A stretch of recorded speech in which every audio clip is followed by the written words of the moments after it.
sleep? Good. How did everybody wake up? Good. Better.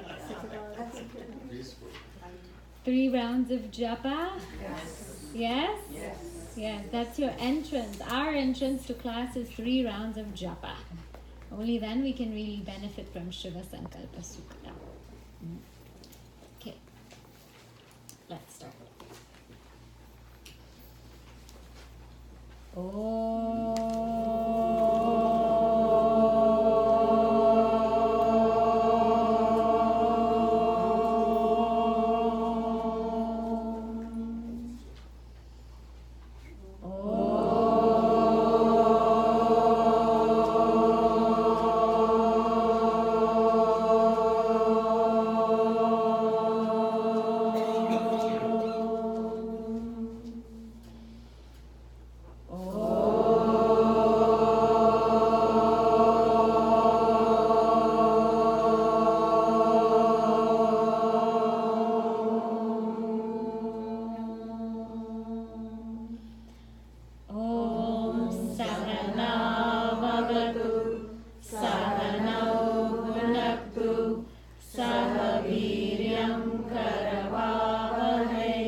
Bhagavan Vishveshwaraya Mahadevaya Trayambakaya Tripurantakaya Trikalagnikalaya Kalagnirudraya Neelakanthaya Mrityunjayaya Sarveshwaraya Sada Shivaya Shriman Mahadevaya Namaha. Om Trambakam Yajamahe Sugandhim Pushtivardhanam Urvarukamiva Bandhanat Mrityor Mukshiyamamritat. Om Trambakam Yajamahe Sugandhim Pushtivardhanam Urvarukamiva Bandhanat Mrityor Mukshiyamamritat. Om Trambakam Yajamahe Sugandhim Pushtivardhanam Urvarukamiva Bandhanat Mrityor Mukshiyamamritat.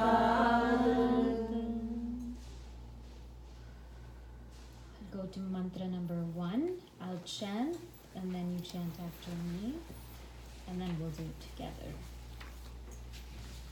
Page 15. Yajjagrato duramudaipi daivam Yajjagrato duramudaipi daivam Tadusuktasya tathaivaiti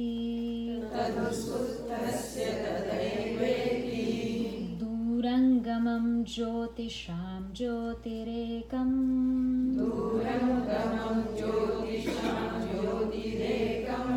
Tanme mana Shiva sankalpamastu.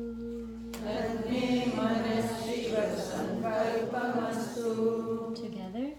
Yajjagrato duramudaiti daivam Tadusuktasya tathaivaiti Durangamam jyotisham jyotirekam Tanme mana Shiva sankalpamastu. Page 24. Yena karmanya paso manishinaha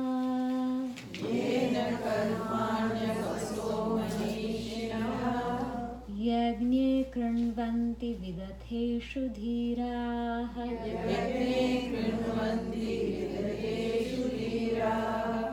Yad apurvam yakshamantah prajanam Tanme manah Shiva Sankalpamastu. Together. Yena karmanya paso manishino yajne karvanti vidateshu viraha yadapurvam yakshamantah prajanam tanme manah Shiva sankalpamastu. So may I have an auspicious mind. May my mind have auspicious thoughts. May it be Shiva. There is a story of Lord Shiva and Mother Parvati. Mother Parvati foresees that something is going to happen and she completely wants to avoid it. When you're so connected to the total mind, you see what's going to happen and she wants to avoid it. What's happening is that there's this demon called Dhumralochan. There's this demon who's so powerful called Dhumralochan, and there's this also other demon called Raktabij. Raktabij is totally terrible because every time his blood drops, another Raktabij forms. So there are these two demons, and she saw that the only person who can finish them is Adi Shakti. Now Mother Parvati is terrified. She's absolutely terrified. Why is she terrified? Because she sees that when Adi Shakti goes there to kill the demons, she becomes too strong. She becomes too strong that nobody in the world can stop her. And eventually, what stops her? Lord Shiva has to lay on the ground and she has to put her foot on Lord Shiva's chest. So she tells Lord Shiva, I am not going to do this Adi Shakti business. I don't want to put my foot on your chest. I don't want to do it. Meanwhile, all the devatas are furious. They don't know what to do. So they try and they fight this war on their own, collecting all the blood drops from Rakta Bija so that it doesn't drop and trying to finish Dhumralochan. But they're too powerful.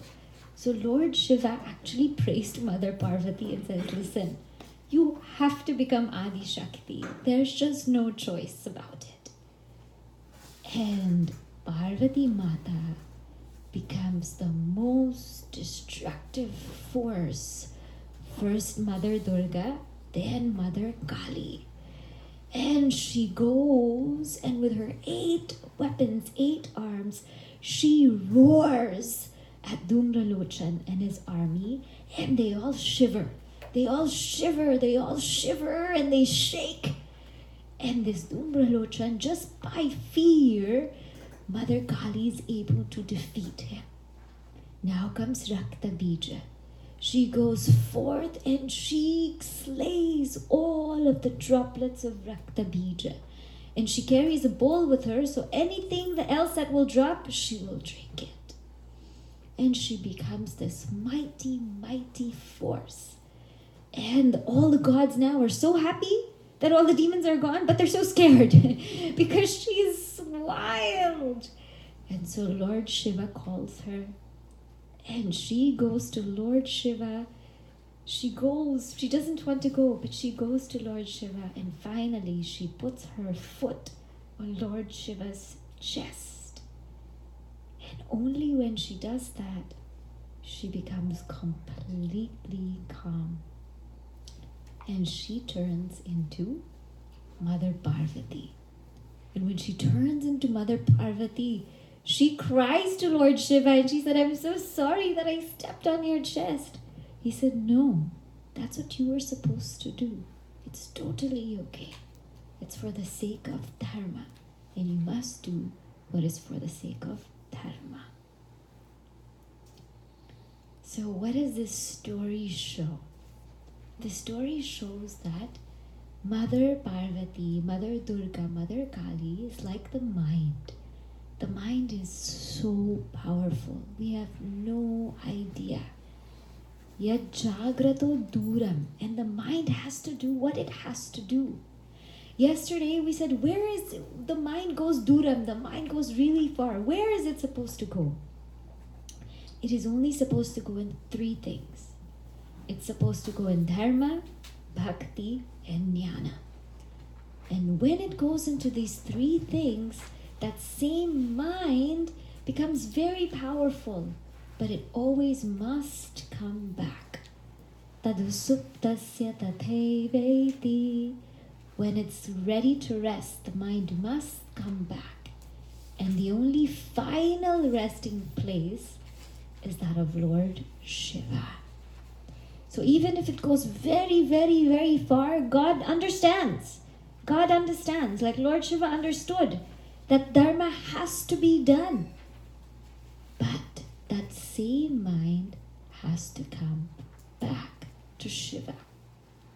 So if my mind wanders anywhere, where must it go? In 3 things and 3 things alone. Number 1 is my dharma. Whatever is my duty, my mind should go there because Bhagavan understands it. We have to perform it. Whatever it is, we have to do it. And we do it as an offering to Bhagavan. The next place where my mind can revel in is bhakti. Surrender, love. Bhakti, true bhakti, is seeing the vision of God everywhere. And the third place where my mind can go, jnana. Reveling in this knowledge, the highest knowledge. That place is okay for my mind to go to. Other than that, doesn't need to go. Because that mind is really powerful. We're talking all about the mind even if we're not the mind, because that same mind can keep us in bondage and that same mind can liberate us. So yesterday we saw lots of things. How when we wake up, the first thing to do is to ground ourselves. Before we sleep, ground ourselves again. Because what we sleep is what we wake up with. We also saw that it's this mind that performs all the karmas. Yena karmani paso manishinaha. And that same mind is dhira. Dhira means that mind which is introverted, which goes within, is dhira. Although it's looking out, it's reveling within. There's a very nice example in the Shastra. How is a jnani? Jnani is like an elephant. How? Elephant has 2 sets of teeth. One is the outer tusk and one is the inner teeth. So jnani is like that. Outer tusk is always there in the world. But the inner teeth are ever reveling within. So dhira means even though they're looking out, they're reveling within. When we look at God, it's like looking at a rear view mirror. You see what's in front, but you know what's really behind. So you see what's in front. The world is the manifestation of God only. You see what's in front. But like the rear view mirror, when you look in front, you know what's really behind. This is a dhira purusha. This mind is unique, apurvam. Which mind is unique? The mind that seeks the highest. That mind is unique because they're making the most out of what they've been given. You know, when we buy something, we like to make the most out of it, right? If we buy something so expensive, we like to totally use it to the T, because we paid so much money for it. But when it comes to our lives, do we have that attitude? We're like, no, it's okay. Because we don't understand the worth of it. We don't understand how precious it is, how rare it is.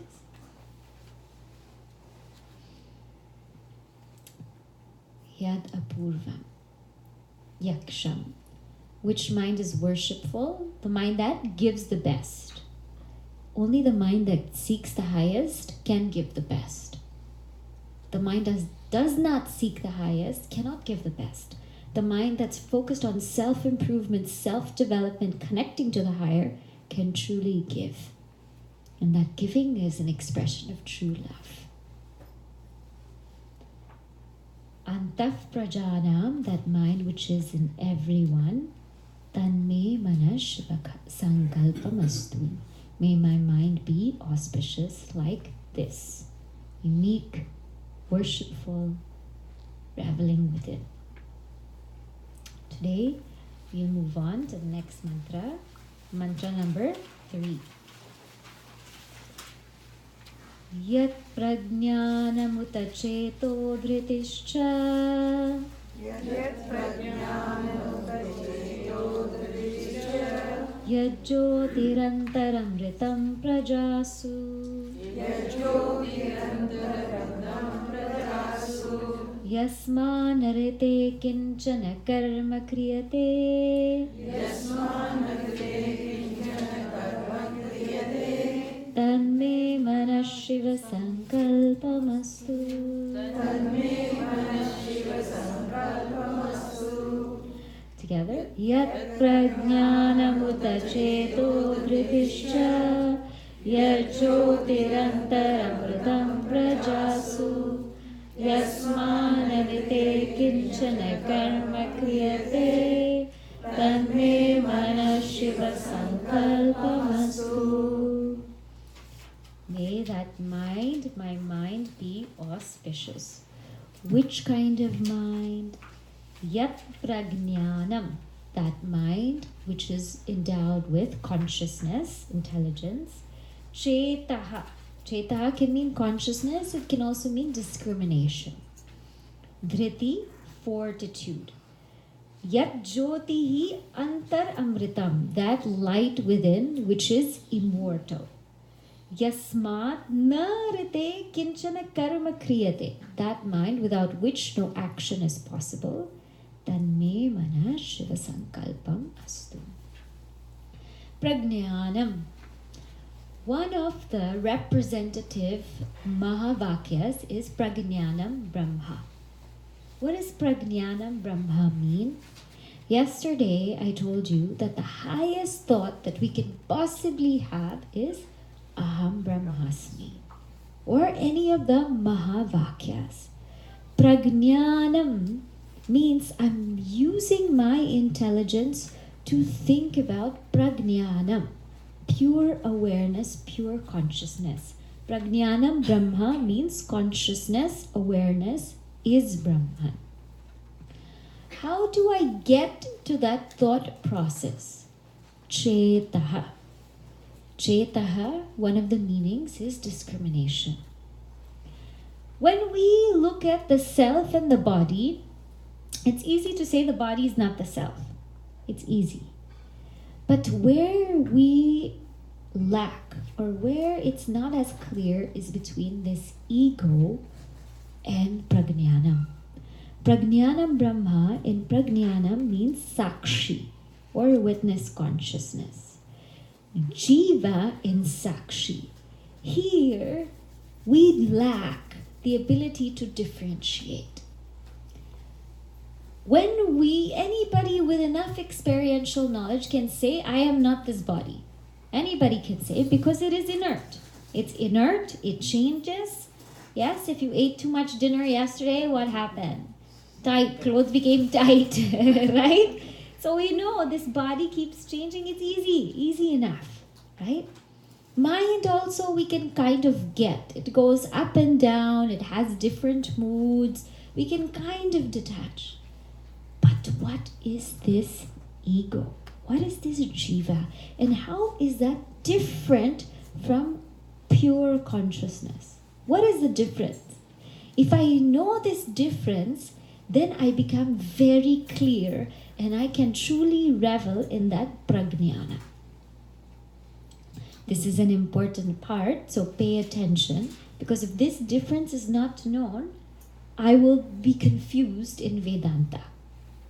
The first difference is my ego is something that's voiced Anytime I say I, or I can voice it out. I did this. I'm so great. I'm so amazing. It's all about me. Anytime that I can voice anything out, I can say it, I can verbalize it, I can point it somewhere, that is called ego. What is Sakshi or witness consciousness? You can't say anything. It's just pure awareness. It is there. So whenever I say I, that's not who I am. I'm that consciousness, that's the substratum of that I. That I which wants to be noticed. I told you yesterday, what is this preoccupation of the I? We learned in Sri Rama Gita. What is jnana? Jnana is the one without mana. Knowledge is that which is without measurement. What is measurement? Ego. Ego always tries to measure itself and extend itself. Extend itself to identify with its family, with money, with friends, with name, with recognition. Ego strives for extension. Pure awareness already knows it's immeasurable. Why the need to extend? We're so funny. We're already immeasurable. But yet we want to extend. How far can we go? How far can you go if you're already infinite? You're already there. So the one that tries to extend themselves is called ego. The one that's immeasurable is called Sakshi. What else? The one that has different modifications that keeps changing. First, I could be Shubhani, the teacher, Shubhani, the daughter, Shubani 5 years ago. He keeps changing. This kind of identity in me keeps changing all the time. It's different. Even the names, the forms, everything about it keeps changing. But what is this Sakshi? It's changeless awareness. It will never change. So this I that voices out, this I that tries to extend, this I that's changing, this I that's many. What is manyness in all of us? All our different forms of ego are all manyness in us. But what is one? Sakshi, pure awareness, consciousness. It's only one. It's only one. That Sakshi is Brahman.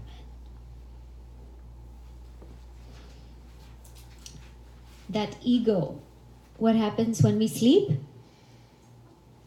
It goes away. It also sleeps. It also sleeps. Huh? But what happens to pure consciousness? It's always awake. It's always awake. So it never sleeps. It never shrinks. It never dies down. It's always there. How do I know if it's my ego? It's getting affected. It's getting rubbed. It's getting scrubbed. It's getting poked. Then I know it's my ego. How do I know if I'm reveling in pure awareness? It never gets affected. It's just there. So Cheta is when I'm able to really, really distinguish this. Make it so clear in my mind. Ego is the knower, the feeler, the seer, the hearer. If ego is the knower, consciousness is pure knowledge, pure illumination. I'm not the one that knows, I am that by which everything is known. So that mind which can discriminate between Jiva and Sakshi, that mind is truly Shiva. Now discriminating between the body and the self is not that hard for all of you because you've been studying Vedanta. But we have to go to the core of it. And what's so funny, is that ego is false. It's so false. It's like distinguishing between the snake and the rope. Jnanis will look at us saying, you're wasting your time, the snake is fake, is it really there? But we're still so busy saying, this is snake, this is rope, this is snake, this is rope, this is snake, this is rope. And our whole life goes into, what does my snake look like? How many kids does my snake have? How much money is my snake making? Where did my snake go for vacation? Is my snake's child married yet? Whole life goes in just the whole pampering of this snake. Do you see what I'm saying? It's a rope. It's a rope. Yeah, we can. Some people not from the study group, can you explain what is snake and rope? Snake and rope is, in Vedanta, let's say you are somewhere where there is a dim light and there's something which is a rope, but you think it looks like a snake. It appears like a snake to you. So you think it's a snake, but actually it's only a rope. You're not able to see because the light's kind of dim. But when you turn the light fully on, at the dawn of knowledge, you can see it's just a rope and the snake was just in your imagination. So in a dim light, there's a rope there, but you see it's a snake. So that snake is something created here. But when the light is on, you can see clearly it's a rope. So in ignorance, in dim light, same way we see that ego and we take it to be real. But it's just something created. But at the dawn of knowledge, we understand that this ego is completely false. But how much time we waste time on falsity, isn't it? A lot.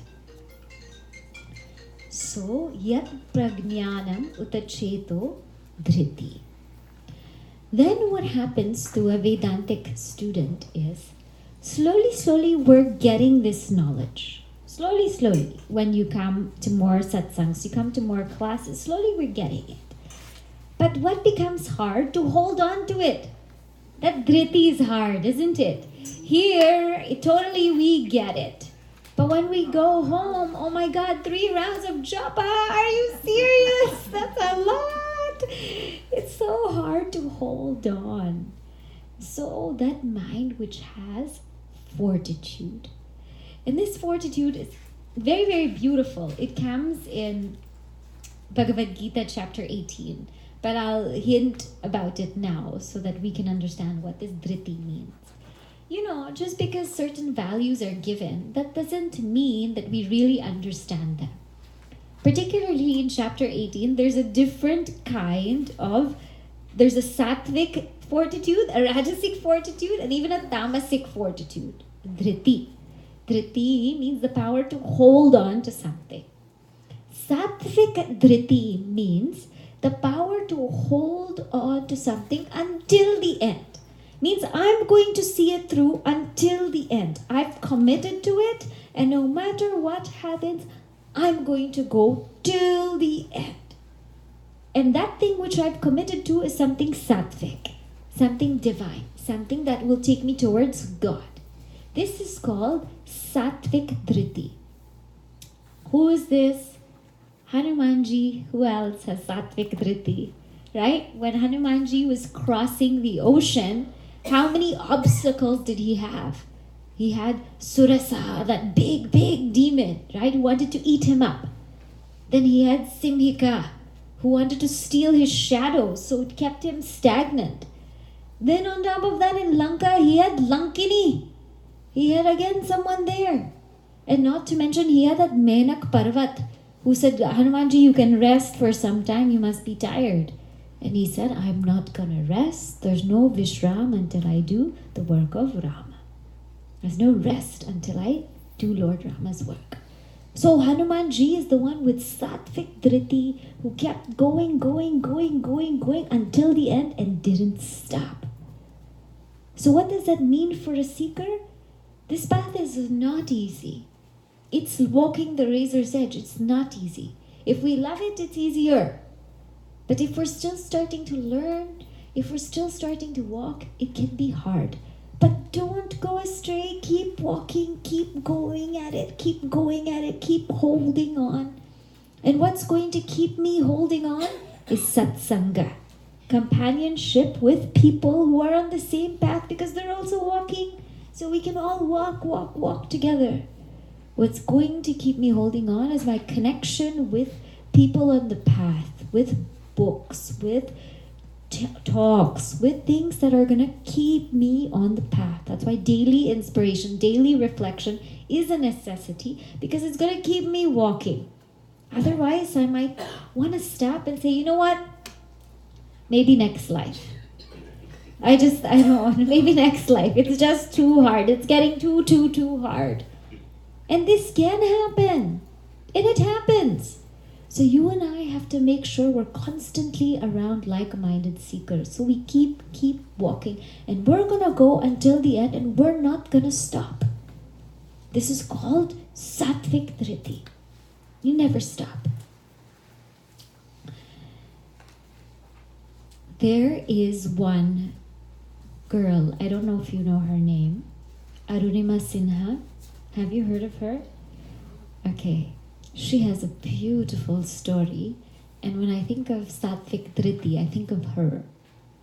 She was a volleyball player. She was an athlete, okay? She was a young teen. And around 2011, when she was going for some work, what happened was she was on the train. She was on the train and in the regular compartment, you know? And some men started to harass her because she had a gold chain. She was wearing a gold chain, so she fought back. And when she fought back, they pushed her off the train. Right? I think I told some of you the story. They pushed her off the train, and what happened was another train ran over her leg.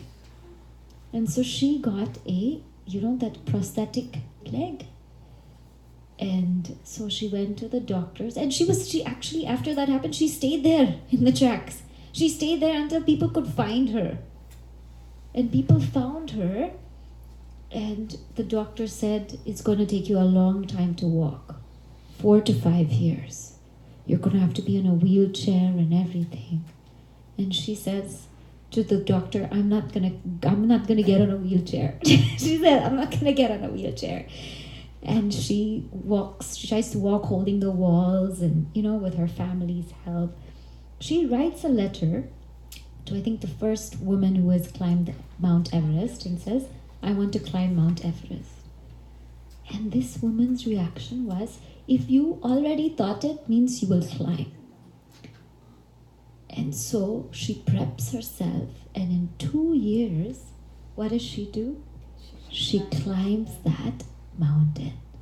And on her way, the person she was with says, you're not going to make it. Because oxygen gets very thin. You're not going to make it, just give up. And it was beating her a lot. She said, I'm not going to give up. I'm not going to give up because people need to know that they can do this. And this guy didn't want to go with her. She said, I'm going to go, and I'm going to hang my flag there in Mount Everest and tell people that even if you're an amputee, you can climb any mountain that you want. And she did. And she held on. She said, I didn't climb with my leg, I climbed with my heart. She actually was able to climb because of the prosthetic leg. It didn't get frostbite. Wow. Our legs so that is what helped Wow, her. yeah. Absolutely. Yeah, so imagine that. She was here on Long Island. I Yes. heard her. She was honored somewhere. She was honored. Yeah. I met her 2 We times. met her. Yeah, so I would love to meet her. What a great story. When I think about Sattvic She was Dhriti, honored, yeah. I think about people like that. What is their Dhriti to keep holding on? For you and me, Dhriti is easier. We have 2 legs, 2 hands. We have a healthy body.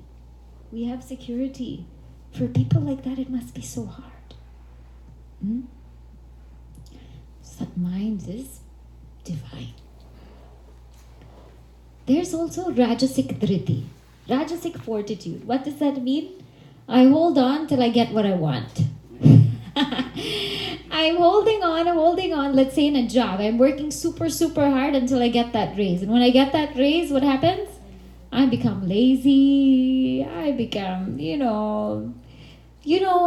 when you start dating each other, what happens? Really, you make a lot of effort. Once you get married, less effort. You got what you want, right?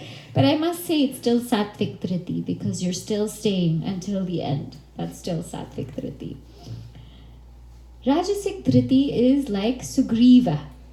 What did Sugriva do?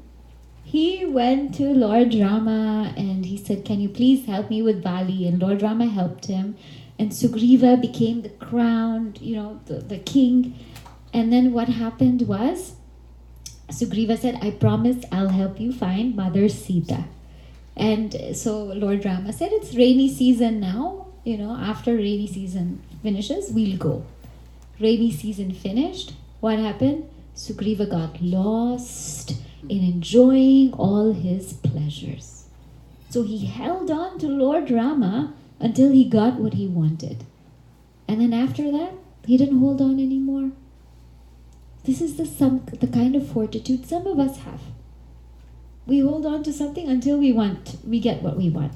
And then after that, you do whatever you have to do. I already got what I want. We don't stay till the end.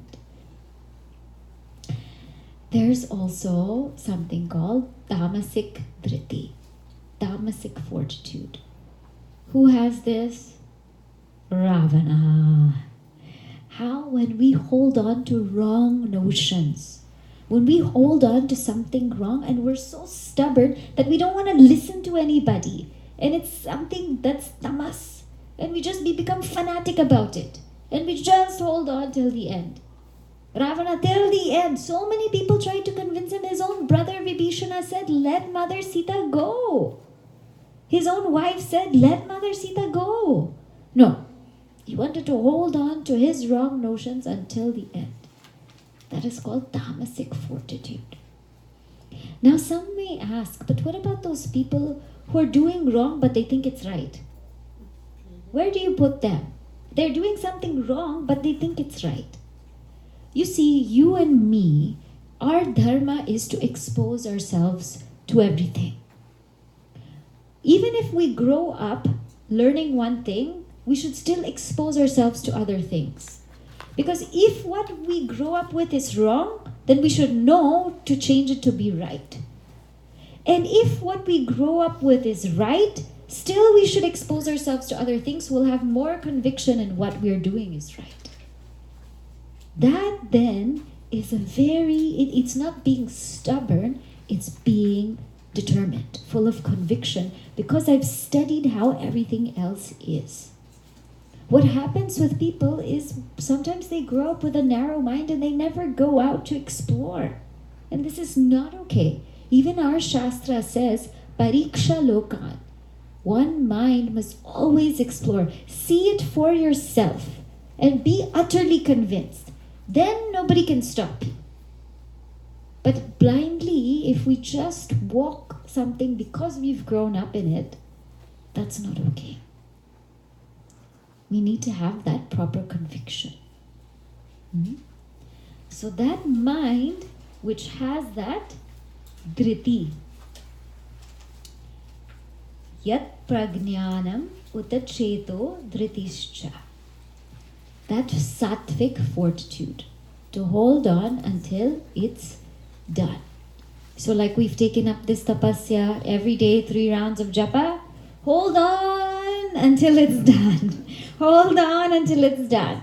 Or to wake up before 6 a.m., no later than 6. Do it until it's done. Just do it. But then don't do it and then after this, okay, no more. So, no. Still continue, but continue to your capacity, to whatever you can do. My dharma is to bring your capacity higher and to keep pushing it. Because you won't push yourself. One has to push you. But then when someone stops pushing you, we must push ourselves also. Yad jyotihi antar amritam prajasu. Jyotihi, that light which is within. We saw that also yesterday. Jyotihi came. That mind which is the light within means the mind is that which helps us see, hear, smell, taste, think.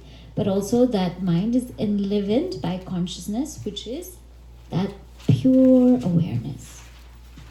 Jyoti, Amritam. Amritam means this mind is as though immortal. Because what happens when we die?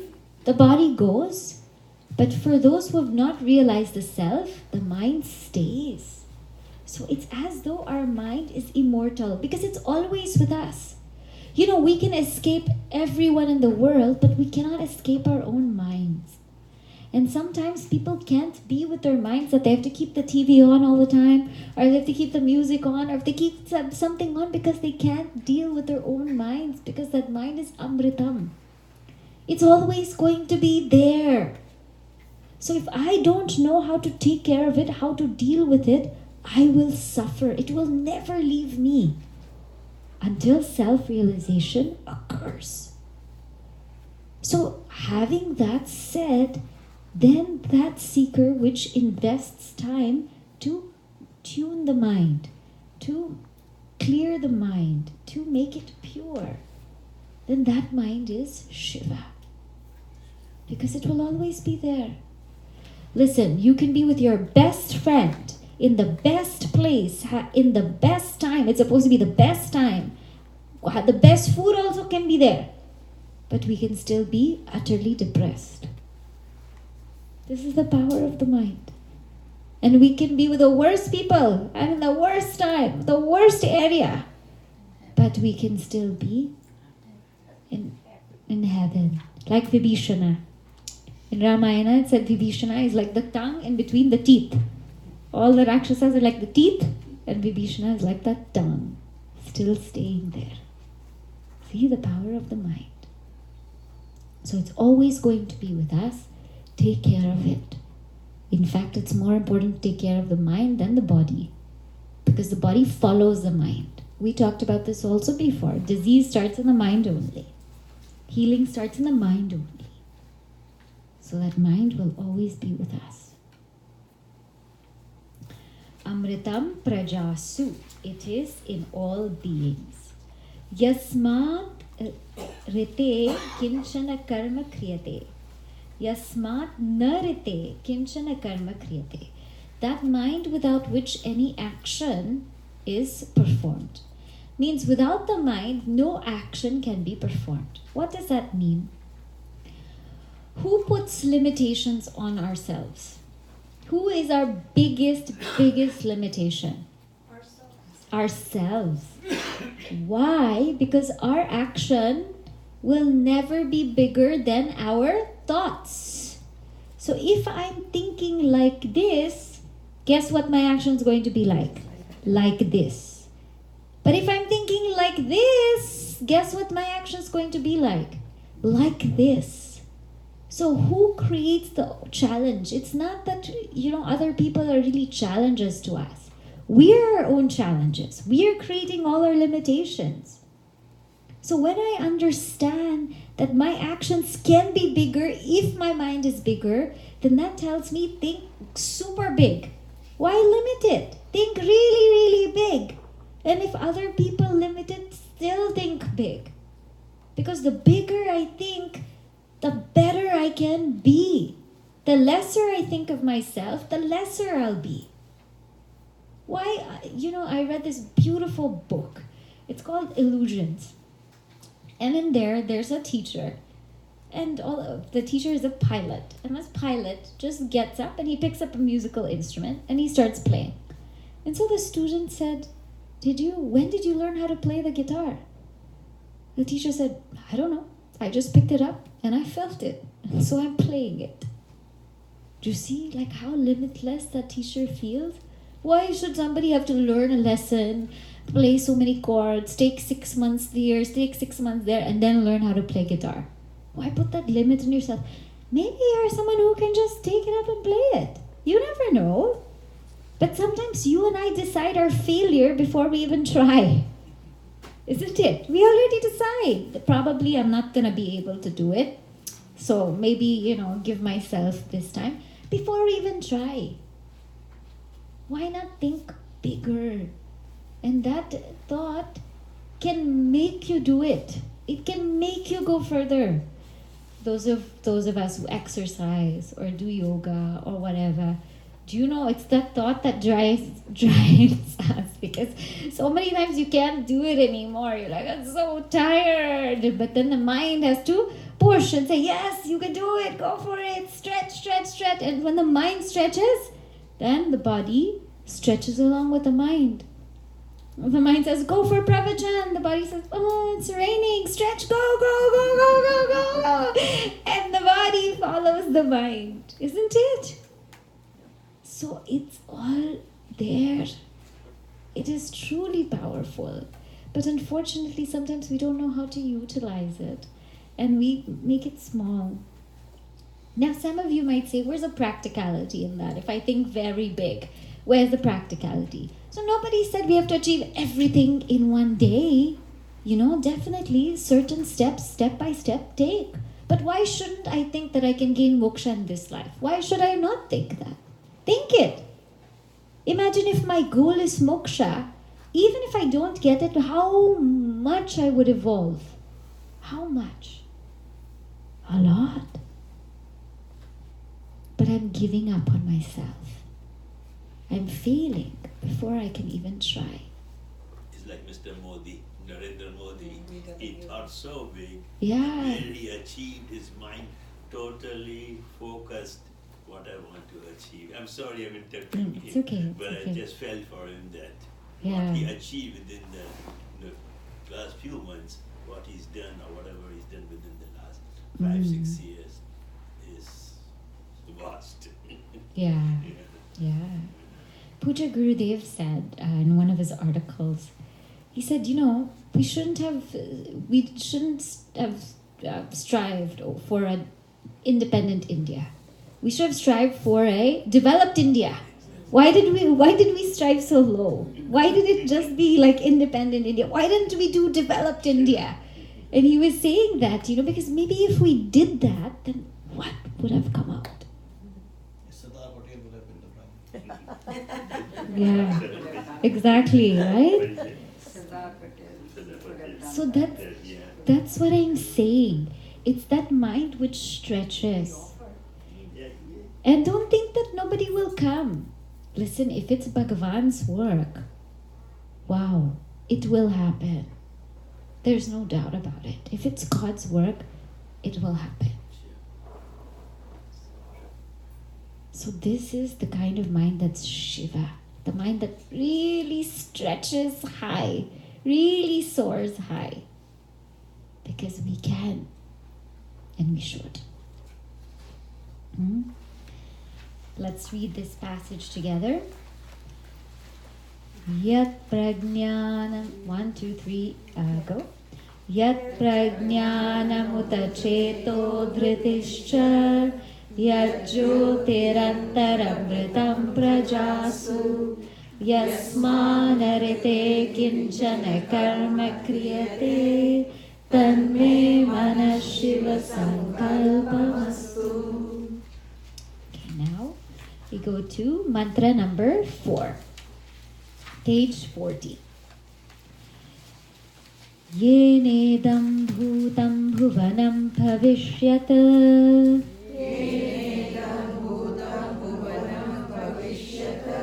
parigrahitam amritena sarvam yena yajñastayate saptahota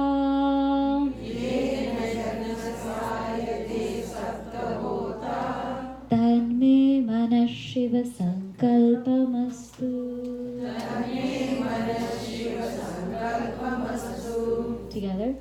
Yenedam bhutam bhuvanam bhavishyat parigrahitam amritena sarvam yena yajñastayate saptahota Tanme Mana Shiva Sankalpamastu.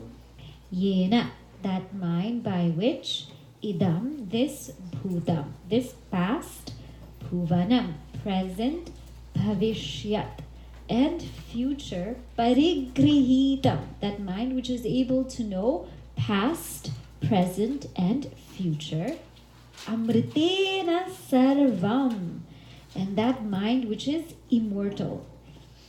Yena yagnyaha tayate saptahota, that mind by which that fire ritual, that yajna, is performed by saptahota, the 7 priests. Tanme mana Shiva sankalpamastu.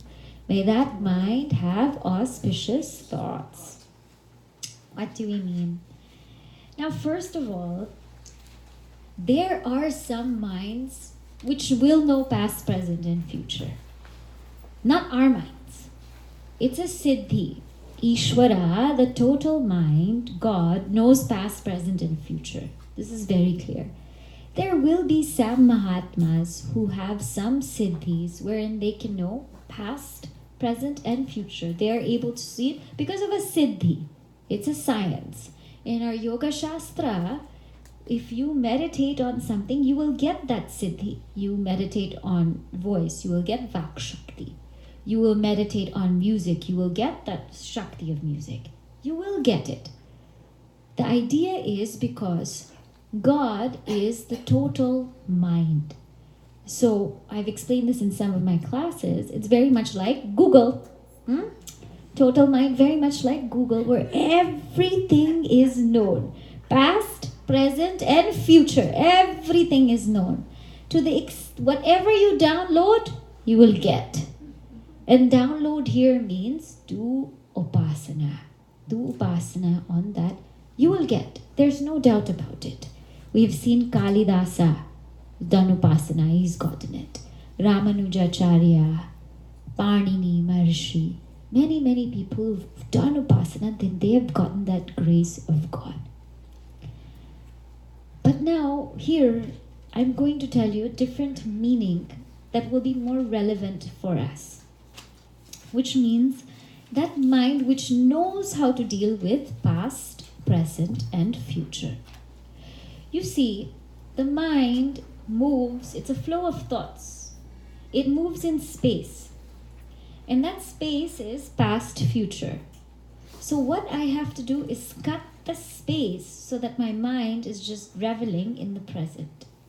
That past, future, it creates such a space. My mind jogs back and forth, keeps going there and there and there. And I'm unable to bring myself in the present because I keep moving in this space. How does this mind deal with the past? We have made mistakes, right? But we make a second mistake is we don't reflect on our mistakes. When in the past we have made mistakes, feel the mistake to the core. Feel it. Spend some time, think about it.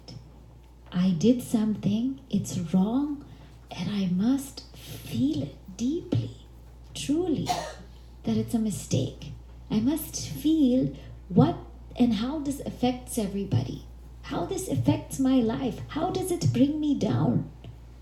It's really, and I keep doing it. It's not that I'm stopping, but I keep doing it. Whether it's me always being late to something, or whether it's me always speaking bad about somebody else, or whether it's me talking unnecessarily, or whether it's me sleeping very late at night. Whatever it is that I'm doing, I'm repeating it again and again and again because I'm passively living my life like a machine, like a Tesla, right? Like a Tesla, I'm living my life and it's go, go, go, go. Programmed. No. Stop. There are some mistakes that we're making, and it's not okay, because in this path, pramado ve mrityu, we will learn this in Vivekachudamani. inadvertence or negligence is death. When I'm negligent, when I know and I'm still doing it, that's as good as death. Because that's preventing me from blooming. So when I've made a mistake or mistakes in the past, I must take time to feel. I must take time to regret. And if I feel guilty, that's okay. Then slowly, what will happen after I reflect, I will seriously come out of it. And when I start changing, that heavy burden of the past will go. Right now, it won't go because I'm carrying it with me and I'm not doing anything about it. It's almost like, I know I'm like this, but I'm too old now. Don't tell me anything. I'm not going to change. No. This is an obstacle to our seeking. So if I did something wrong in the past, feel it. Reflect on it. Feel the weight of it. And seriously invoke God's grace so that we can change it. It's not okay. And it's not okay for us to justify and say, okay, I had to do it. No, if it's not okay, it's not okay. So how to deal with the past is accept and reflect and feel it. Feel it. Otherwise the kids will tell us, oh, mom and dad, you always do that. Isn't it? Right? You always say that. Or you said that you were going to do it, but you didn't do it. We always hear these phrases, these sentences, because we haven't stepped back to look at it. So how to deal with the past is reflect. But don't feel too bad that we were making so many mistakes. None of us are saints. We've all made mistakes. Nobody's free from it. Everybody has their skeletons. Everyone has made mistakes. So it's absolutely okay. And what is the biggest mistake ever? I take myself to be this ego. That's the biggest mistake. So any mistake you've made is not that big. Don't worry about it. The biggest mistake in our lives is when I take myself to be this individual ego. That's a real mistake. In the Gita class, if you remember, I also shared with you, there's only 2 times where you can look at the past. And what was that? One is for lessons, and 2 is for inspiration.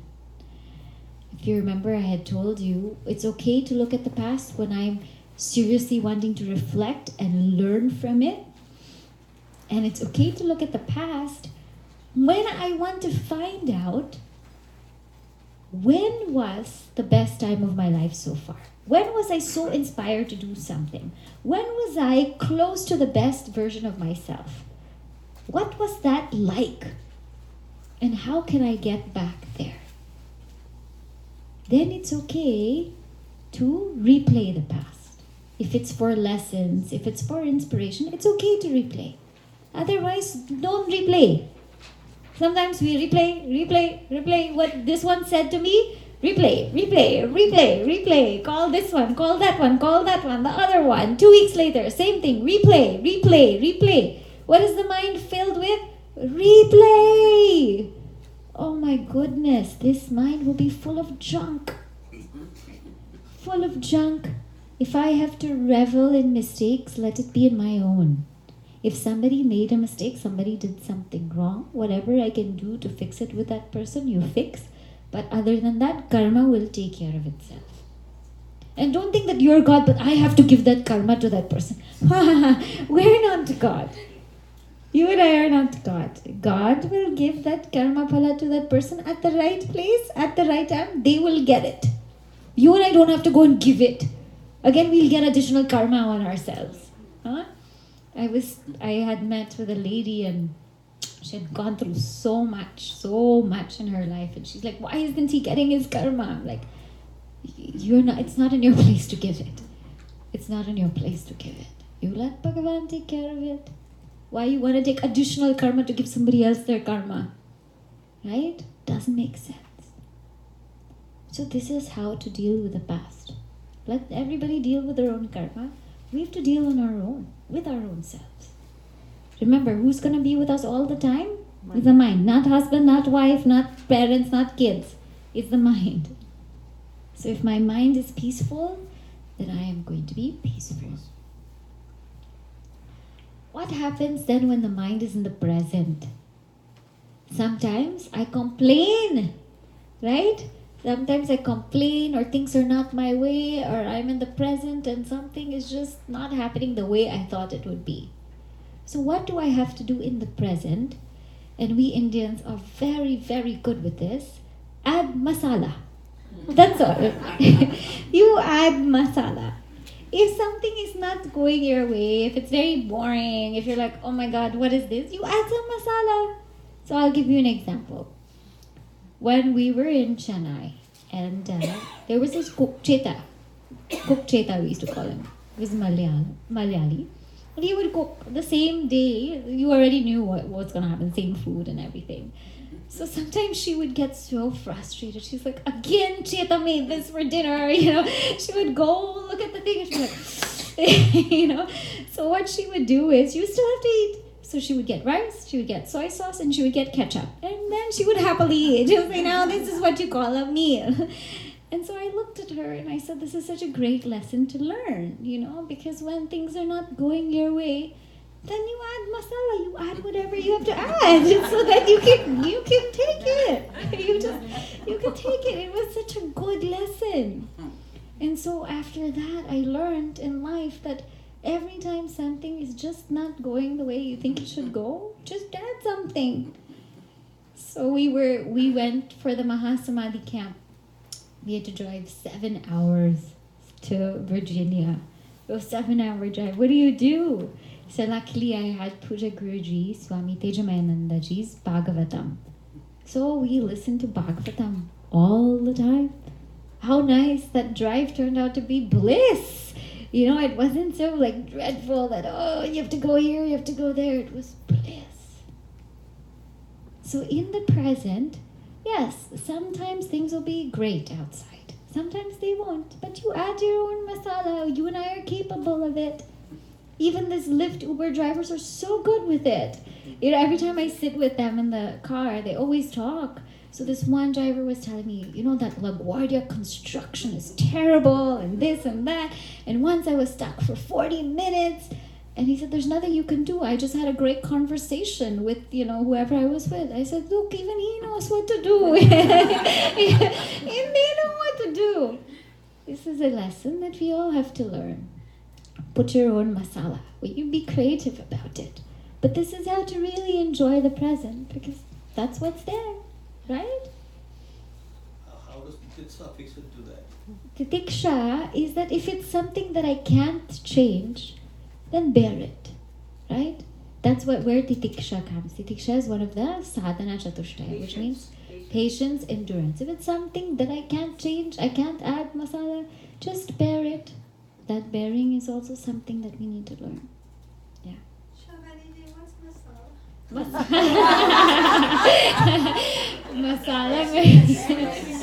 Masala means spice. It means spice. It means spice it up. Yeah, it means spice it up.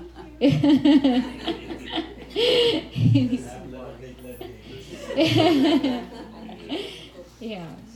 So I thought for us it shouldn't be, if we have lemon, make lemonade, it should be masala. Something, related to our culture. Bhavishya, the future. How to deal with the future. How do you deal with the future? Plan, envision, and don't worry. Easier said than done, you're going to tell me. Yeah. Right, easier said than done. See, there are two things. It's not that we should not think about the future. When we envision, when we plan, what we do is we pick a certain time and we think about the future. Very creatively, very imaginatively. No pressure. But it's coming out of a great vision. It's coming out of sattva. When we're worrying, we're doing it all the time. And it's not coming out of sattva, it's coming out of rajas. And we already examined this extensively. What is worrying? It is absolutely illogical. Because you and I have no control over what's going to happen. Zero control.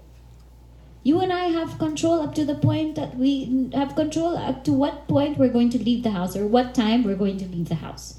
That's if you're one person. If you're two people, you have no control, right? Then once you leave your house to get here, how long will it take? No control. Will there be parking? No control. Will it still be raining? No control. What are the shlokas? No control. Who am I going to sit beside? No control. Who are you and I fooling? That we want to worry and try to think about what's going to happen. We'll never predict it. First of all, we don't have those siddhis. And second of all, it's out of our hands. Completely out of our hands. What's only in our hands is just the present.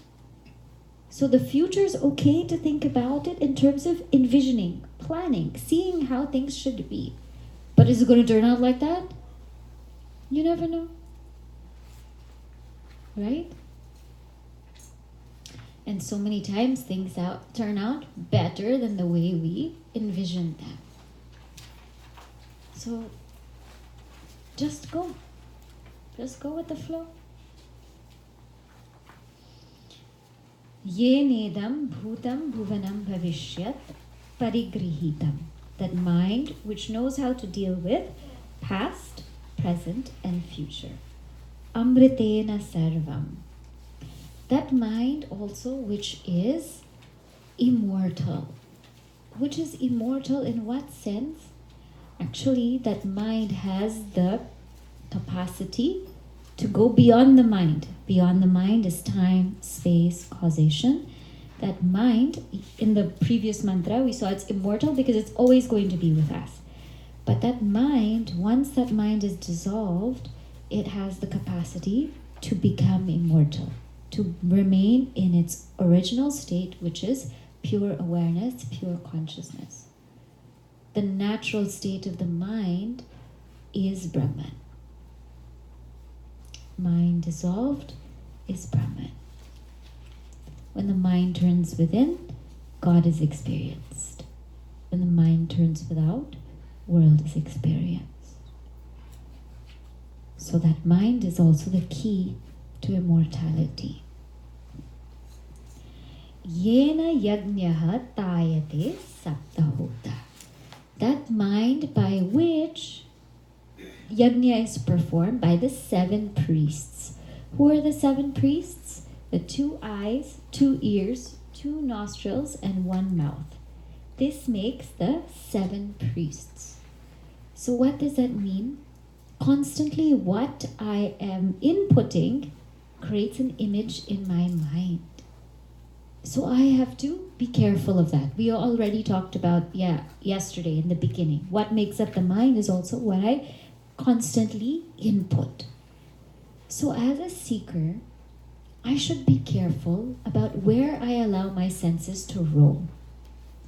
Be careful because I'm not in that state where I'm a jnani and anywhere it can roam, I'm okay and I can see God. Right now, you and I can't see God everywhere. We cannot. We only can see God in that which is godly. So keep our senses in that which is godly. When we gossip about God, what happens? It becomes gospel. So if you need to gossip, talk about God. Hear about God, and that creates an impression in the mind. When we sing about God, what happens? It becomes stuti. It becomes praise. When we watch God on TV, it becomes divinity. Right now, there's so many ways that we can just be in God. Someone asked me, said, I'm so bored, I don't know what to do. And I said, well, let me tell you something. There's 700 shlokas in the Bhagavad Gita. There's 18,000 shlokas in Srimad Bhagavatam and 100,000 shlokas in Mahabharata. I don't see where you're bored. You're certainly the wrong person to put that question. So I'm just saying, we are so privileged that our culture, our religion has so much for all different kinds of mindset. If you want just pure Advaita Vedanta, here it is. If you want to revel in Bhakti Shastra, we have hundreds and thousands of shlokas, 1,008 names of Bhagwan to chant. Chant it. If the mind wants to revel in Karma Yoga, then so many ways to serve. There's no lack of God, goodness, divinity in the world, even if it seems like it. Even if it seems like we're in bad times, even if it seems like there's so much negative going on, even if it seems like all of this is rising, let me tell you, divinity's still out there. It's here.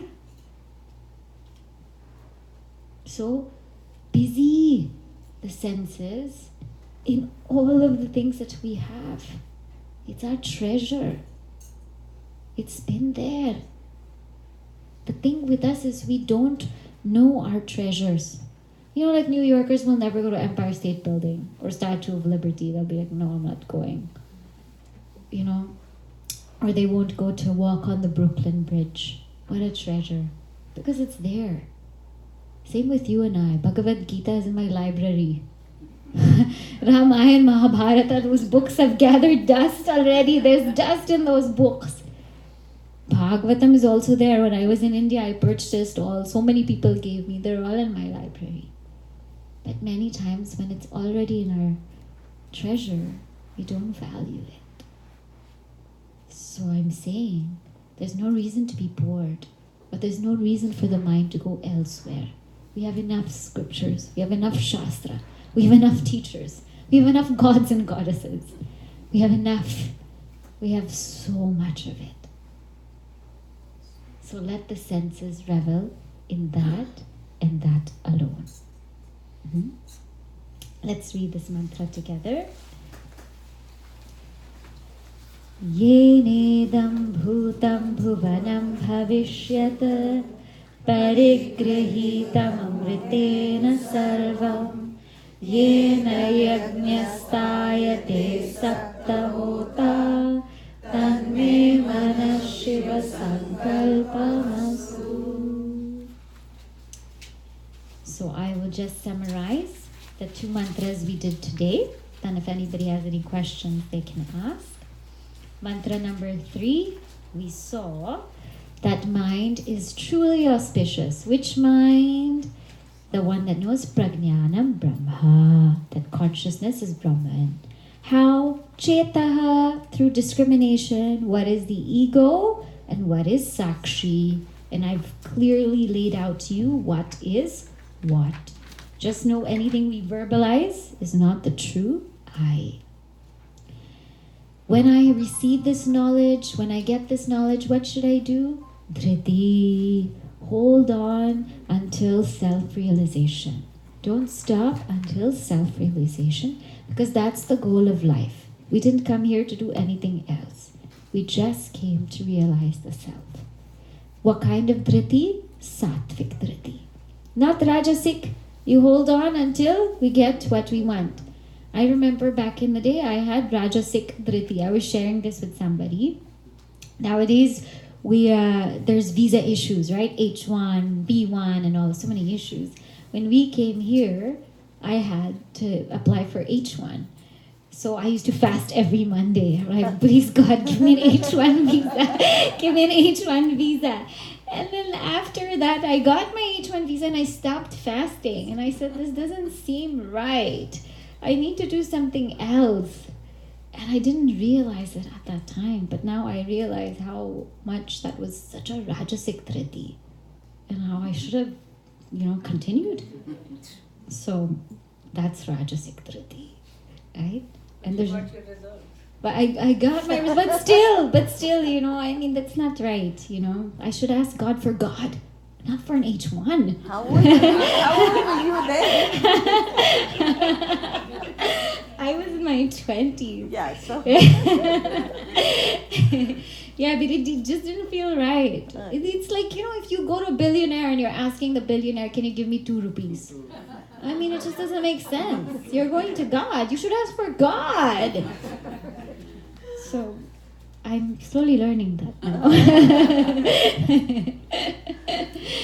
and not tamasic dhriti like Ravana.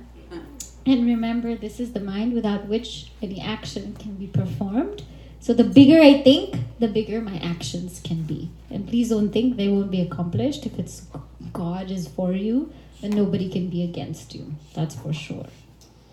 And in mantra 4, we saw that mind which knows how to deal with the past, feel our mistakes and reflect on them. Forget everybody else's mistakes. God will deal with them. With us, we really need to feel it. The mind which deals with the present, add masala. If you're bored, just add masala. You can't, titiksha. And future, creatively we can think about the future, but not out of worry. Because it's absolutely illogical. And if you're bored, let me tell you, there are so many things to put your mind into, right? It's that mind which can revel in God. That mind which revels in God and all of these things will never be worried. Never. So if you need something to do, call me. I have plenty for you to do. So these are the 2 mantras for today. Tomorrow we will complete Shiva Sankalpam Astu. Tanme Manaha Shiva Sankalpam Astu. May the mind always think auspicious thoughts. Yes? I've heard a saying, if you want God to smile, tell him your plans. Yeah, that's true. If you want God to smile, tell him your plans. It's true. Because, you never know. You really never know. Did you ever think that we would end up here? I mean, we would never in our wildest dreams did we think we would be doing what we're doing now. At least me. But it's God's plan.